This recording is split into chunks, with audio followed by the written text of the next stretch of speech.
उत्तर प्रदेश की राजधानी लखनऊ में एक बहुत बड़ा और प्रतिष्ठित व्यापारी परिवार रहता था। इस परिवार के मुखिया रमेश चंद्र अग्रवाल थे, जिनकी रेडीमेड गारमेंट्स और टेक्सटाइल फैक्ट्री थी। वे करोड़पति थे और पूरे शहर में उनकी बड़ी इज्जत थी। रमेश चंद्र के 3 बेटे थे, संजय, अजय और विजय। तीनों पढ़े लिखे, होनहार और परिवार के कारोबार को संभालने में लगे हुए थे।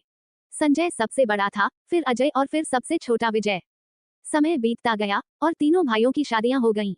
संजय की शादी रिया से हुई। वह एक बहुत अमीर जमींदार की बेटी थी। उसे महंगे कपड़े, गहने और ब्रांडेड चीजें पसंद थीं। वह ऐशो आराम में पली बड़ी थी। अजय की शादी स्नेहा से हुई। उसके पिता मशहूर डॉक्टर थे। उसकी परवरिश भी अमीरी में हुई थी। वह आत्मनिर्भर थी, लेकिन दिखावे और स्टेटस को बहुत महत्व देती थी। विजय की शादी सीमा से हुई। वह एक गरीब किसान की बेटी थी। उसका बचपन संघर्ष में बीता था, लेकिन वह मेहनती और संस्कारी थी। शादी के बाद तीनों बहुएं एक ही घर में रहने लगीं। घर में रिया और स्नेहा हमेशा महंगे कपड़े पहनती, गहनों से लदी रहती और नौकरों से काम करवाती। वे खुद कोई काम नहीं करती और अपनी अमीरी पर घमंड करती थीं। लेकिन सीमा सवेरे जल्दी उठती, घर के बड़े बुजुर्गों का आशीर्वाद लेती, रसोई में जाती और घर के कामों में हाथ बटाती। धीरे धीरे अमीर बहुओं को सीमा की मेहनत और सादगी अजीब लगने लगी। एक दिन रिया ने स्नेहा से कहा, अरे, ये गरीब लड़की हमारे जैसी क्यों नहीं बनती? इसे देखकर लगता ही नहीं कि यह इस घर की बहू है।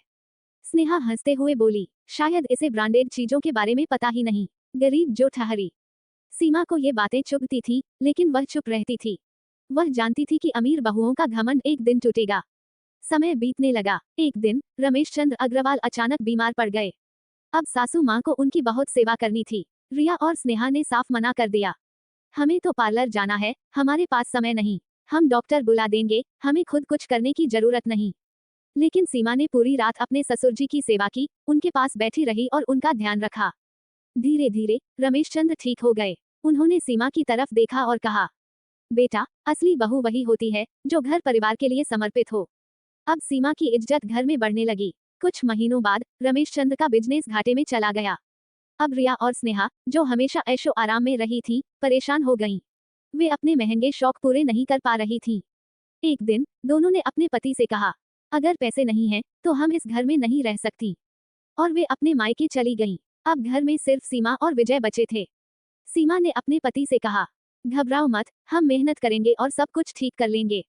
उसने घर के छोटे मोटे काम करने शुरू किए, पापड़, अचार, सिलाई कढ़ाई का बिजनेस शुरू किया।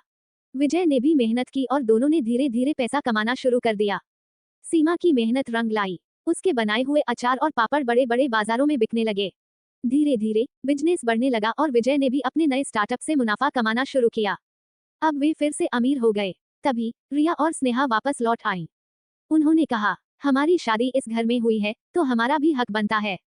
लेकिन इस बार सीमा ने जवाब दिया, हक उन्हीं का होता है जो मुश्किल समय में परिवार के साथ खड़े रहते हैं। तुम दोनों ने इस घर को मुसीबत में छोड़ दिया था, अब तुम्हें कोई अधिकार नहीं है। अब पूरा परिवार सीमा की इज्जत करने लगा। सास ससुर भी समझ गए कि सच्ची बहू वही होती है जो परिवार के साथ हर परिस्थिति में खड़ी रहे। असली अमीरी पैसे से नहीं, संस्कारों से होती है। जो परिवार के साथ हर परिस्थिति में खड़ा रहता है, वही असली रिश्तेदार होता है। घमंड और ऐशो आराम जीवन में हमेशा नहीं रहते, लेकिन मेहनत और सच्चाई से सफलता मिलती है। गरीब होना बुरा नहीं, लेकिन मेहनत न करना सबसे बड़ी गलती होती है। असली बहू वही होती है जो परिवार के सुख दुख में साथ दे।